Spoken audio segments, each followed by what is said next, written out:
Hello বন্ধুরা, কেমন আছো? আশা করছি সবাই খুব ভালো আছো।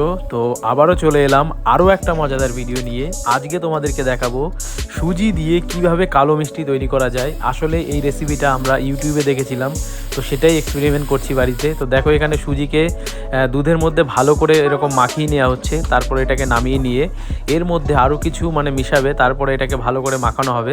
যেরকমভাবে মিষ্টি বানানো হয় ঠিক সেরকম প্রসেস, কিন্তু ছানার বদলে এখানে সুজি ব্যবহার করা হচ্ছে।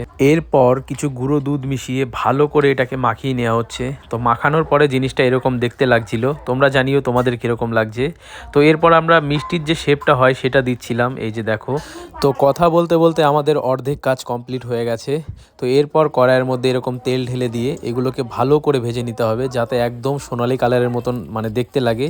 আসলে কালো মিষ্টি বানাচ্ছি, তো সেই কারণেই জিনিসটাকে আরও ভালো করে ফ্রাই করতে হবে। এই যে দেখো, পুরো একদম মিষ্টির মতন লাগছে দেখতে। তোমরা কমেন্ট করে জানিও তোমাদের কীরকম লাগছে।